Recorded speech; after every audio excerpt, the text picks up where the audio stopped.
C'est parti! Aujourd'hui, c'est le 1er avril 2018 et ce n'est pas une blague. Qu'est-ce que ça veut dire? Ça veut dire que c'est le lancement du défi, le défi russe 365. Hello, c'est Lauriane du blog Marathon des langues. Bienvenue dans cette vidéo sur la chaîne Marathon des langues pour vous donner des conseils pour apprendre une langue plus efficacement et surtout à rester motivé pendant votre course des langues. Alors le défi russe 365, qu'est-ce que c'est? Alors il y a quelques jours avec Thomas Béguin du site russie.fr, nous avons annoncé officiellement et publiquement, je vous mets la vidéo juste ici, le lancement du défi. Alors en fait ce défi c'est de parler russe, que je parle russe en 365 jours, donc en une année. L'idée de ce défi, c'est pas seulement pour que j'apprenne le russe, mais c'est aussi pour vous embarquer avec moi, pour vous motiver si vous apprenez le russe. Visiblement, c'est une langue exigeante et donc il faut vraiment garder la motivation et je pense que si on le fait ensemble on va plus loin comme j'aime souvent le dire. On démarre tout de suite aujourd'hui, une petite vidéo pour vous expliquer comment j'ai commencé à me préparer et comment je vais aborder ce nouveau projet. Comme je vous le disais juste avant, on a lancé le défi avec Thomas Béguin du site russie.fr parce qu'en fait Thomas, ça sera mon coach, c'est lui qui va me former. Il m'a donné accès à sa formation Je parle russe en 365 jours et donc j'ai décidé de tester cette formation, de la mettre en application et c'est ce qui est le plus important quand on fait une formation, quand on apprend une langue, c'est de mettre en application les conseils qu'on vous donne. Si vous voulez retrouver les formations de Thomas, ça se trouve juste en dessous de la vidéo, je vous mets tous les liens. Il n'y a pas que celle-ci, il y en a également d'autres. Je vous laisserai les découvrir, je vous laisse les découvrir tout de suite. Comment j'ai fait pour me préparer pour ce défi? En fait, j'ai préparé des fiches. Parce que la plupart du temps, quand les gens commencent à apprendre une nouvelle langue, ça se décide comme ça, en claquant des doigts. Mais une langue, ça ne s'apprend pas comme ça. Il faut se préparer en amont. Alors même si le défi ne commence qu'aujourd'hui, ça fait plus d'une semaine que je commence à le préparer. Alors comment j'ai fait pour le préparer?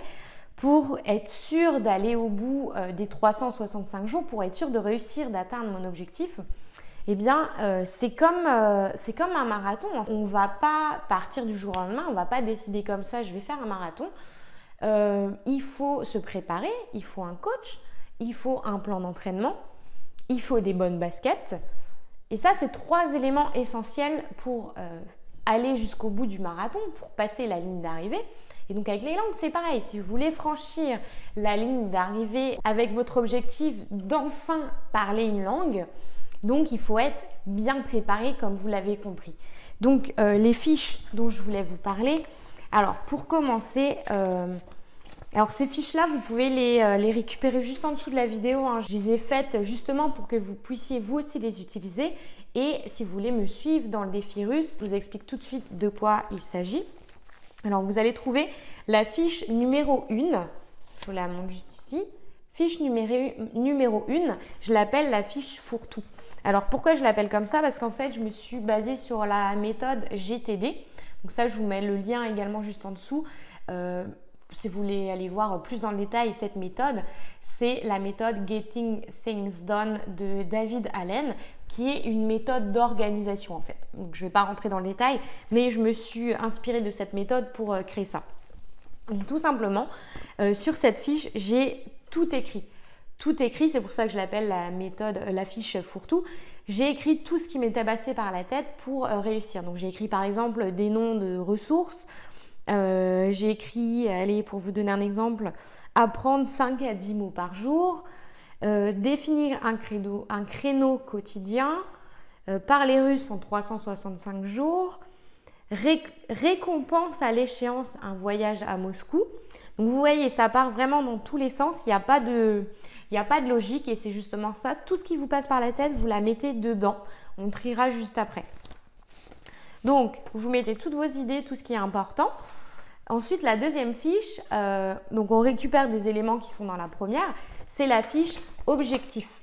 Alors ça, pour moi, c'est l'une des plus importantes, ou c'est la plus importante, sur laquelle vous allez noter en fait votre objectif final, pourquoi vous voulez apprendre le russe ou n'importe quelle autre langue.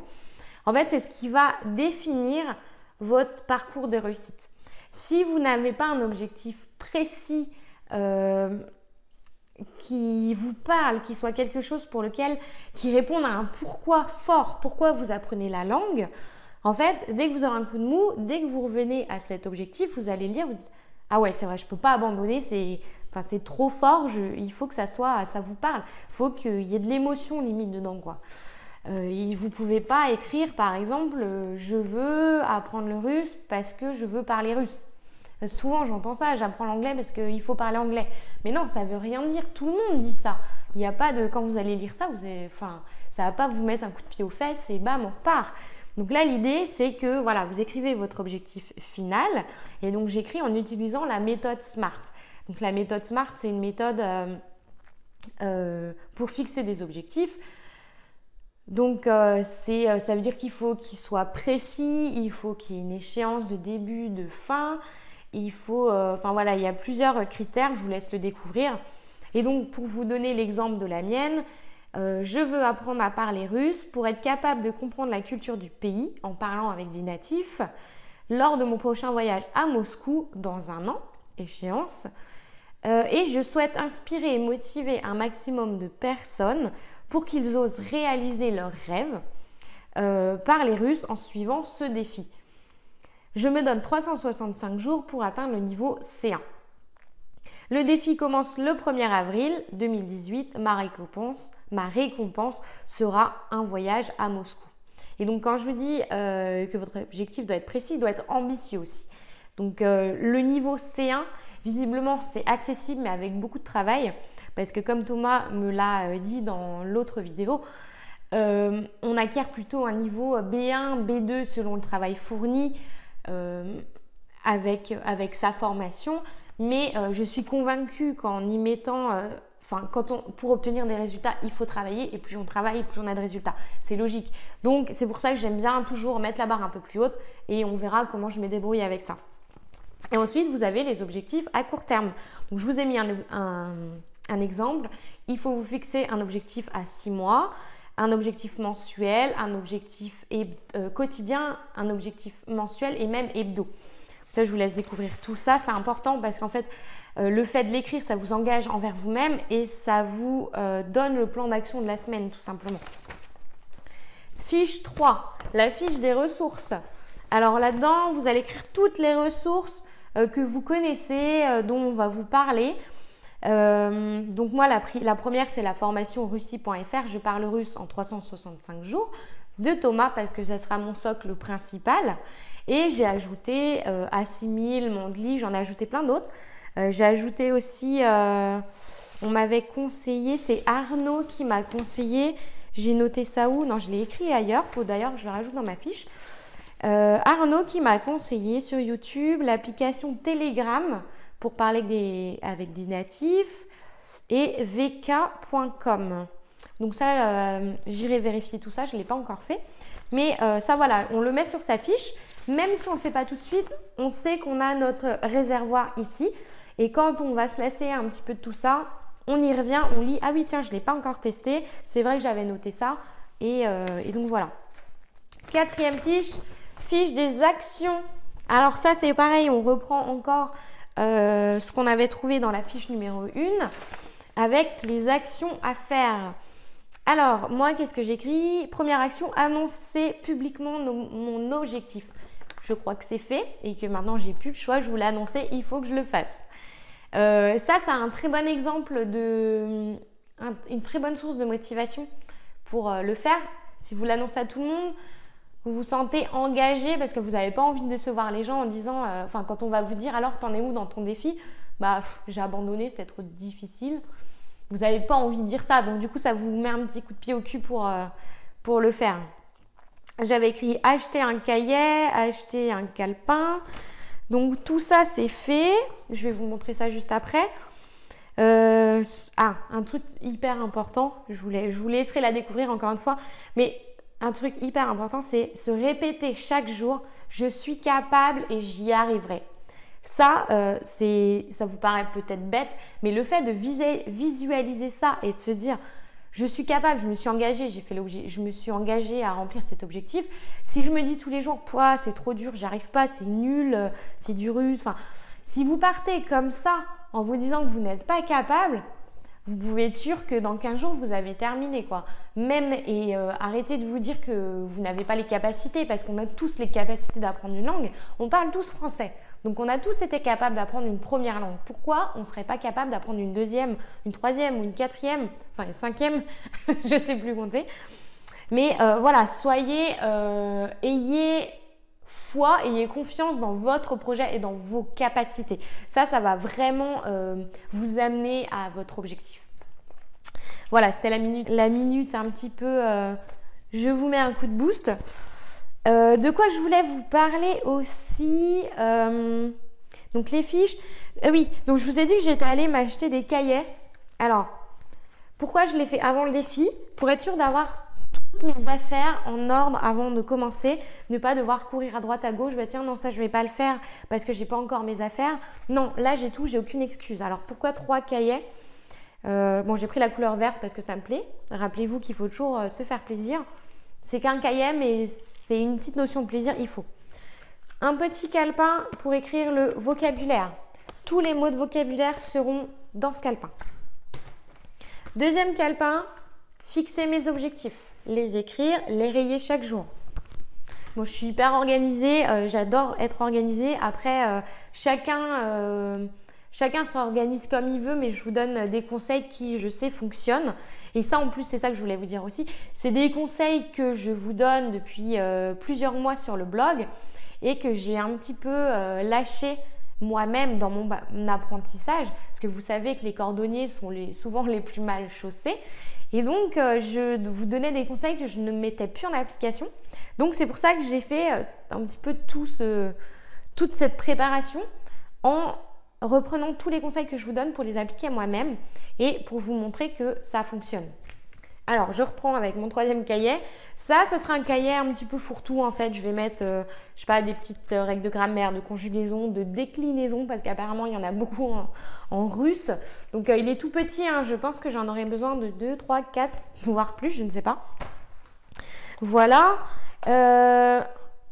Une autre chose, vous voyez certainement derrière là, je suis partie un peu en live parce que j'ai acheté toutes les ressources qui me paraissaient intéressantes. Mais je vous mets en garde contre ça. Il faut faire attention de ne pas s'éparpiller en fait parce que si vous avez 50 méthodes, vous allez aller à droite à gauche et ça va pas, ça risque de vous perdre plus qu'autre chose. Alors, je l'ai fait quand même parce qu'en fait j'ai une mémoire visuelle et je sais que voir la même chose, si par exemple j'apprends quelque chose, l'alphabet cyrillique qui est la première chose que j'apprends avec Thomas dans la formation, je sais que si je vais voir la même chose sous un autre format, sous un autre support, je vais mémoriser d'autant plus. Parce que je sais comment apprendre, enfin je sais comment moi j'apprends, je sais que j'ai une mémoire visuelle, j'ai besoin d'écrire, j'ai besoin de voir différents formats. Et donc voilà, j'ai acheté le guide de conversation russe d'une Lonely Planet. Je l'avais déjà acheté, c'est en allemand. C'est assez sympa, il y a plein d'expressions utiles de tous les jours. J'ai acheté le russe facile. Alors là, je remercie Julia, une lectrice du blog qui m'avait envoyé un mail vraiment super sympa d'encouragement. Je lui avais pas dit que je l'avais acheté, mais voilà, je te l'annonce aujourd'hui. Merci Julia. Julia est en licence de langues étrangères et donc elle apprend le russe et c'est une méthode qui lui a été conseillée par sa prof qui visiblement l'a énormément aidée. Donc encore une fois, je la remercie. Je vais regarder à tout ça avec beaucoup d'attention. Et troisième chose, le cahier d'écriture A6000 russe. Alors ça, je pense que ça sera essentiel pour démarrer parce que comme je vous disais, j'ai une mémoire visuelle et je pense que pour l'écriture, de toute façon, tout le monde doit apprendre l'écriture en écrivant. C'est quand même les bases. Le français, je ne sais pas si vous vous souvenez, hein, les lignes d'écriture entre les lignes quand on était à l'école, et bien là, voilà, on y revient, c'est la même chose. Donc ça, je suis impatiente de l'utiliser parce que je suis une fan des ressources A6000. Jusque-là, j'avais testé les petits fascicules, j'en ai un là, pour des niveaux plus élevés en allemand, en espagnol et en portugais. Et donc là, c'est un nouveau format. Donc voilà, je vais tester ça et je suis sûre que je vais adorer. Et donc, autre chose, j'ai également téléchargé des applications. Il y a notamment Mondly que j'apprécie énormément, qui me permet d'aller réviser un peu ce que je vois dans les cours avec Thomas. Voilà, donc vous voyez qu'il y a énormément de choses. Mais donc au début, je vais tester un petit peu tout ça, je vais avancer. Mais évidemment, au fur et à mesure, il va falloir que j'élimine pour pas en avoir partout et au final ne plus être concentrée. Donc c'est ce que je vous propose aussi quand vous apprenez une langue au début. Testez toutes les ressources, testez tout. Et à la fin, faites une sélection de ce qui vous plaît pour garder que le meilleur et que ce qui vous convient. C'est la manière dont je me suis préparée. Maintenant, on va rentrer tout de suite dans le vif du sujet. Je vais démarrer avec la formation de Thomas. Donc, on se retrouve tout de suite de l'autre côté avec le cours et ce que j'ai appris. Alors voilà, c'est parti. On se retrouve sur la formation de Thomas de russie.fr. Hop. Alors, je suis hyper impatiente de démarrer avec l'alphabet cyrillique, premier point d'étude du russe. Alors voilà, donc là on est sur le cours. Première vidéo. Allez, c'est parti. Donc là, on démarre avec la première lettre qui est un A et qui est, pour commencer, super, c'est la même qu'en français. On a le A qui est là et donc comment ça se prononce? Ça sonne pareil pratiquement et le mot est écrit, la traduction est écrite juste après. Aéroport, un aéroport pour la... Donc ça se dit A, aeroporto, si je me plante pas, si j'ai bien répété. Voilà, donc le A. Alors on va en voir une autre. Alors le B, il s'écrit donc comme ça et comme ça. Donc ça, c'est la majuscule et ça, c'est la minuscule, si je me plante pas. Et ça se prononce B. Et donc là, avec le mot billet, billette. Voilà. Alors, on va écouter Thomas. Je vous propose de passer au B sans plus tarder. Le B, il est un petit peu spécial. Voilà, le B. Alors, c'est un espèce de 6. Une espèce de 6, voilà, on peut dire. Et ben voilà, écoutez, c'est le B en russe. B pour billette. Billette. Donc le B, c'est billette. Bonne nouvelle, les deux premières lettres, c'est le même qu'en français. Bon, on va pas toutes les faire parce qu'il y en a 32, d'après ce que Thomas m'a dit. Donc on va en voir une spéciale avant de continuer pour démarrer avec les hostilités. C'est un G dur. C'est pas un G, cette fois on avait le G qui ne fait que le son G, hein, on l'a vu tout à l'heure, c'est une sorte de R, pas tout à fait mais presque. Ici, cette fois, on a le G dur qui ne fait que cette sonorité-là, G. Et on a le mot qui va avec, Jenshina. Jenshina. Jenshina. Donc ça, c'est la femme. Donc ça, c'est bien parce qu'en fait, ce que j'aime bien dans cette formation jusque-là, c'est que vous avez la lettre, donc qui est écrit, voilà. Vous avez un mot et ce mot, on peut l'associer à une image. Alors ça, pour la mémorisation, c'est génial parce que ça vous permet de vous souvenir du mot. Si vous apprenez juste une liste de mots comme ça sera plus compliqué. Alors moi, ce que je fais également pour mémoriser les lettres, c'est d'avoir un truc mémotechnique, donc comme avec l'image, mais pour la lettre. Donc, essayer de trouver une ressemblance. Moi, par exemple, je trouve que cette lettre, je me dis que c'est un corps de femme. Donc, on a le corps, les deux bras, hop, et donc les deux jambes. Et donc, pour mémoriser, c'est vachement plus facile. Parce que vous avez l'image de la femme. Ah oui, c'est la lettre en forme de corps de femme. Et il y a le mot femme, Jenshina. Et en plus, ça se termine par un A. Et je sais qu'en espagnol, les mots féminins se terminent par un A. Voilà, donc vous associez tout ce que vous connaissez pour avoir des références et pour bien mémoriser. Vous allez peut-être me dire que oui, ça prend du temps. Oui, c'est clair, ça prend un peu de temps. Mais je pense que c'est plutôt un investissement de votre temps. Il vaut mieux passer du temps maintenant pour que ça soit solide et ensuite avancer beaucoup plus vite. C'est comme quand je vous disais de bien se préparer en préparant tout en amont, prendre un peu le temps, mais au moins vous êtes au moins sur un socle qui est vraiment solide. Genshin. Genshin. Alors, qu'est-ce qu'on va voir d'autre? Donc ça, on a vu l'alphabet. Donc, je vous épargne tout l'alphabet. Donc, moi, je l'ai révisé un petit peu. Donc, je l'ai... Alors, l'avantage, qu'est-ce qu'on voit aussi? C'est qu'on peut télécharger le PDF avec l'alphabet. Donc ça, comme ça, vous avez un document que vous pouvez imprimer. Et ensuite, donc là, les mots sont prononcés par une Russe.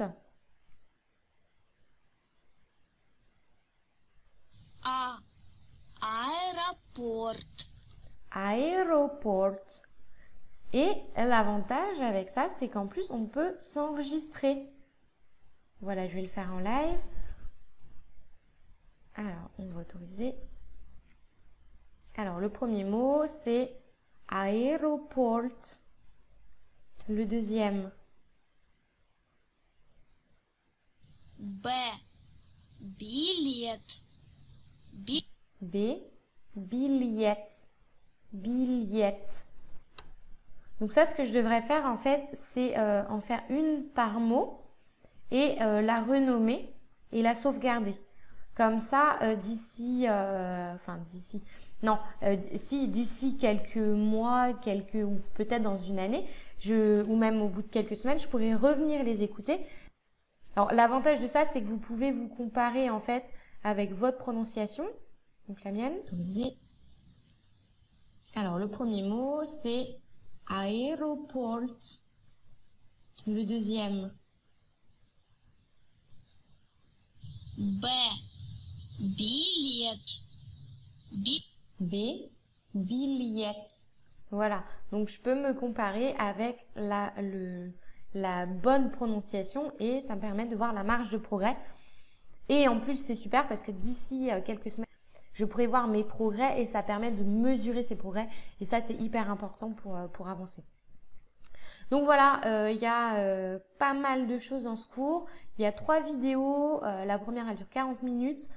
Donc voilà, il y a un peu de boulot. Moi, je vais faire tout ça. Et donc, je vous retrouve tout de suite dans la pratique de l'alphabet. Allez, c'est parti pour la pratique.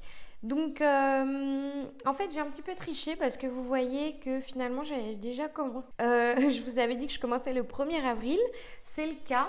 Mais j'étais un petit peu curieuse. Je suis allée voir le cours de Thomas le soir avant le 1er. Donc, on devait être le 30 ou le 31, je ne sais plus. Bref, voilà, tout ça pour vous dire, j'ai regardé un petit peu la vidéo.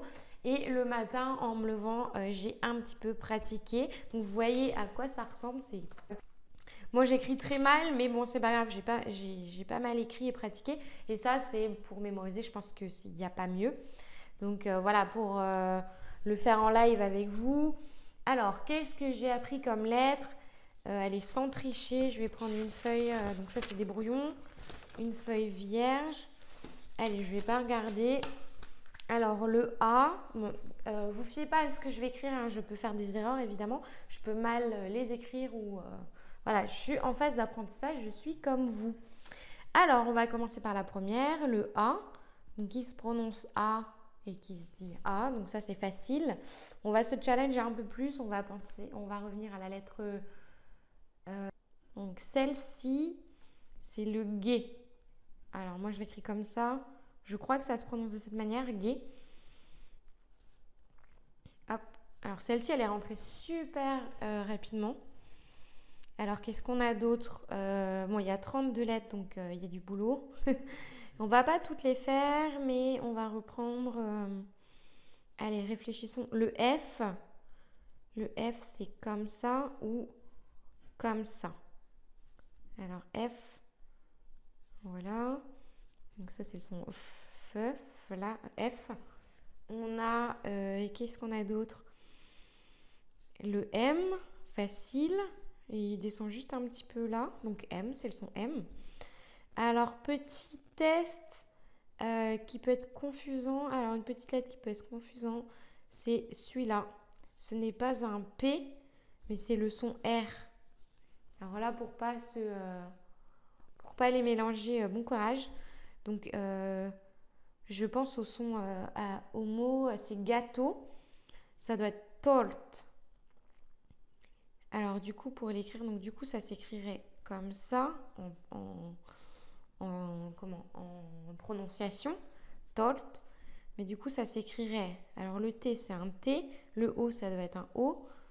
Donc, le son R, c'est j'allais dire un P, c'est pas un P, comme Thomas le répète dans les vidéos avec insistance. C'est pas un P, c'est la lettre R. Enfin, je sais pas comment on la prononce encore, comment on l'appelle. Mais du coup, ça donne ça. Et donc un T. Torte. P-R. Torte. Gâteau. Voilà. Qu'est-ce qu'on avait d'autre comme exemple? Le O, c'est un O. Le L. Ah, le L, je l'aime bien. C'est un truc comme ça avec une petite patte. L. Donc l'exemple, c'était lampa, une lampe. Et il ne faut pas le confondre avec celui-là. C'est un P. Enfin, ça se prononce P. Donc pour écrire lampa, allez, je vais me challenger un petit peu. Lampa, ça s'écrit comme ça. Donc le A, lam, donc un M, lamp, le son P. Et après A. Lampa. Si je fais pas d'erreur, c'est ça.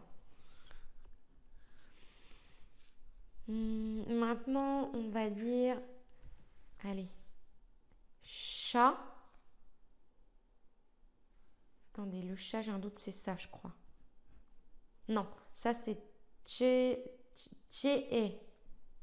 Un truc dans le genre, faut que je révise ça par exemple. Mais le son chat. Attendez, parce qu'il y a plusieurs. Il y a tché, tché, chat, tcha. Il y a 4 sons comme ça qui sont un peu complexes. Donc celui-là. Attendez, je triche un petit coup. Ça, c'était quoi déjà? Mince. Ça doit être tché.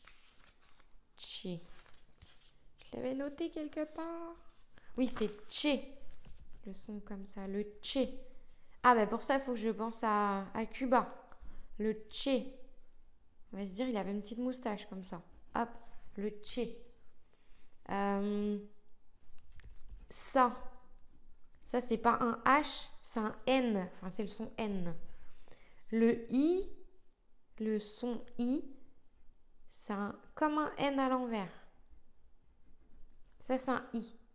Et si on lui rajoute ça, ça fait ye. Non, ça fait pas ye. Ça fait... L'exemple, c'était musée. Musée. Musée. Et ça se prononce... Yé. Si c'est ça, c'est yé. Voilà. Ah, il y en a un que j'aime bien. C'est ça. C'est le ou. Non, c'est le son you. Comme ça. You. Ça, je m'en souviens pourquoi. Parce qu'en fait, je l'avais pas encore vu dans la vidéo de Thomas. Mais j'avais testé un peu l'application Mondly. Je vous en parle souvent, j'aime bien cette appli. Et il y avait un mot comme ça avec cette lettre, ça m'intriguait un peu. Et le mot, c'était quoi? Ben, je sais plus. Ben voilà, je me suis souvenue de la lettre, mais pas du mot. C'est malin. Donc voilà, ça c'est le you. Allez, encore quelques-unes. Celui-là, c'est pas un Y, c'est le son ou. Ou. Le E, c'est ye. Ça s'écrit E, ça se dit ye. Le Z, c'est ça. Le Z, ça s'écrit comme ça. Ensuite, on a celui-là, c'est E. Alors, pour le mémoriser, celui-là, le E, je me suis dit, c'est comme les gens qui disent le lait dans le sud. C'est pas, enfin, nous, dans le nord, on dit le lait. Et dans le sud, on dit le lait.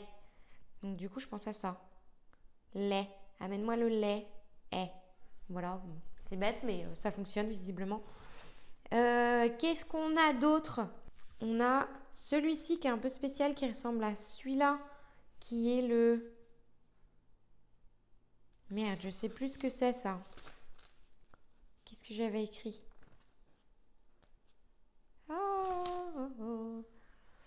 Celui-là, c'est un... Je les confonds, ceux-là. Ça, c'est un ch. Voilà. Ça, c'est un ch ou un chat. Et le même... Vous voyez là? Ouais. Le même avec la petite patte, c'est un ch. C'est un truc un peu spécial. Il faut que je revoie des mots avec ça.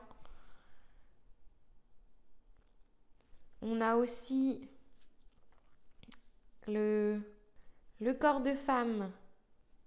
Hop, hop. Truc dans le genre. À mon avis, je ne l'ai pas très bien fait. Ça, c'est G. Ça se prononce G. Cette lettre. Ça, c'est le son S. Et j'ai appris le mot soc. Comme ça. Soc, c'est le jus. Ah, ça, c'est ra. Ra. Ah, il y a une lettre aussi qui est bizarre. Enfin, qui est bizarre, non. Qui n'est pas bizarre, mais qui est assez spéciale à prononcer. C'est ça. Alors, le son, Thomas nous a dit, il faut imaginer qu'on se coince le doigt dans la porte. Vous faites quel bruit, vous, quand vous vous coincez le doigt dans la porte? Oui, je sais pas, un truc dans le genre. On fait pas tous les mêmes bruits et du coup, j'ai un peu de mal à le retenir, celui-là. Quelque chose comme ça. Ah, il y a celui-là aussi. Ça, c'est ya, c'est le son ya. Donc, Yaya, si tu nous écoutes, ton prénom en russe, ça s'écrit comme ça. C'est comme deux R à l'envers. Bon, je lui ai mis une petite patte, il faut pas. Ya. Voilà. Le D. Le D, c'est un truc qui ressemble à un A. Comme ça. Ça doit être à peu près ça. Ça, c'est le son D. Voilà. Donc voilà, vous voyez, je l'ai fait en live ici. Même si je l'avais déjà un peu révisé avant. Finalement, en une journée, je trouve que c'est... Enfin, une micro-soirée parce que j'ai commencé hier soir et je me suis endormie sur la vidéo. Et plus aujourd'hui, l'alphabet, j'en ai déjà mémorisé pas mal. Je vais continuer et donc là, je dois partir, mais c'est pas pour autant que je dois arrêter d'apprendre. Et comme je vous le dis souvent, c'est bien de optimiser son apprentissage. Donc, ce que je vais faire, c'est que dans la voiture, je vous fais une petite vidéo et je vais pratiquer un petit peu plus. Pour appliquer les conseils que je vous donne, je vais démarrer tout de suite en révisant un petit peu et en vous enseignant en même temps ce que j'ai appris. Alors évidemment, j'ai commencé par l'alphabet cyrillique et donc j'ai appris quelques mots. Et donc l'alphabet, franchement, ça prend... j'avais du mal à y croire, j'étais un peu sceptique, mais j'ai été assez rapide à l'apprendre. En fait, j'ai commencé donc un soir en allant me coucher, j'ai regardé une petite vidéo donc, du cours de formation russie.fr de Thomas Béguin. Donc c'est la formation que je suis actuellement pour apprendre le russe. Et donc j'ai regardé une première fois la vidéo avec l'alphabet donc le soir avant de me coucher. Et quand j'ai terminé la vidéo, j'ai essayé de réviser dans ma tête, tiens, qu'est-ce que j'ai appris? J'ai appris telle lettre, dans ma tête, je l'ai visualisé, ça s'écrit de telle manière et ça se prononce de telle manière. Voilà, donc ça a duré peut-être un petit quart d'heure. Pour vous dire, je me suis endormie sur la vidéo. Et donc le matin au réveil, j'ai essayé de remémoriser ce que j'avais appris la veille. Donc en me disant, ah oui, tiens, j'ai appris telle lettre, telle lettre. Et évidemment, je ne me souvenais pas de tout, mais de quand même pas mal de choses. Donc j'ai fait ça, ensuite j'ai repris la vidéo, j'ai pris une feuille cette fois-ci en notant les lettres, en essayant de mémoriser, etc. Donc voilà comment j'ai procédé. Maintenant je vais refaire le même petit exercice avec vous immédiatement. Donc qu'est-ce que j'ai appris? Donc la lettre A qui s'écrit comme nous en français et qui se prononce A. Le B, on dit les lettres, dans quel ordre sont les lettres de l'alphabet. J'ai appris le G.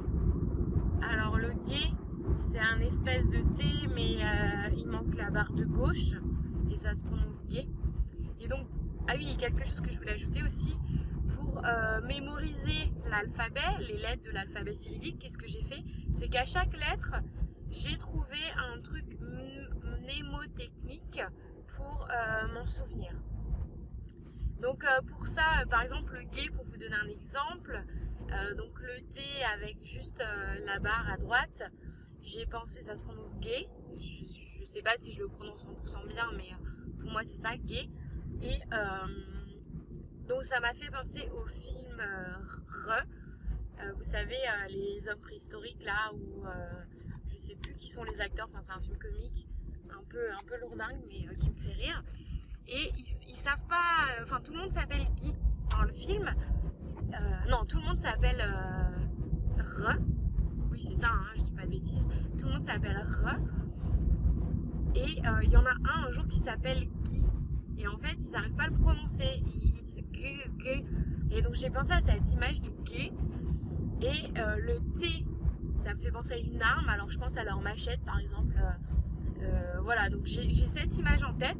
Et franchement, ça fonctionne hyper bien parce que cette lettre, elle est rentrée tout de suite. J'ai pas eu besoin de la répéter 50 fois. Elle est rentrée dès la première mémorisation, dès la première lecture. Voilà, donc j'ai fait ça pour toutes les lettres. Il y a par exemple la lettre, comment on la prononce? C'est G. Il me semble que ça se prononce G en russe. Et en fait, l'exemple qui était donné par Thomas, c'est pour dire femme. Et la lettre, comme elle est écrite dans l'alphabet cyrillique, me fait penser à un corps de femme. Donc, il y a une barre au milieu, et il y a deux pattes à droite et à gauche, et ça fait les jambes et les pieds. Donc, du coup, je pense à la femme, ça me rappelle cette lettre-là, et ça se prononce G. Et voilà, du coup, la femme, ça se dit Genmenina, si je ne me trompe pas. Et j'ai fait une petite association avec l'espagnol. Voilà, on prend les points de référence qu'on connaît. Moi en espagnol, je sais que les A à la fin c'est féminin. Voilà, donc quand je mixe tout ça, au final je me suis souvenu très bien de cette lettre. Je me souviens très bien de cette lettre. Donc voilà. Quelle autre lettre j'ai appris? Bon, il y en a 32, donc je vais pas toutes vous les faire. Je vous laisse, je vais vous mettre une fiche en dessous de la vidéo pour que vous puissiez vous aussi les apprendre et donc aller voir les alphabets en ligne, comment ça se prononce. J'ai tâché de vous trouver un petit dictionnaire de prononciation. Je sais qu'il y a Forvo, mais je ne sais pas s'ils font le russe peut-être. Il faut vérifier. Allez, on s'en fait une autre pour la route. Le son T, c'est un T, ça s'écrit comme en français. Le R, alors le R c'est un peu confusant parce que c'est un... attendez que je vous dise pas de bêtises. Le R, c'est le son P, enfin c'est la lettre, c'est écrit comme un P et ça s'annonce R. Voilà. Quoi d'autre? Bon je crois que c'est déjà pas mal. Voilà. C'est tout pour aujourd'hui. Je vous ai tout dit, tout expliqué. Maintenant, il n'y a plus qu'à. Donc, je vous referai des vidéos assez régulièrement. Je vais essayer toutes les semaines. Mais si je ne tiens pas le rythme, j'en ferai assez régulièrement quand même.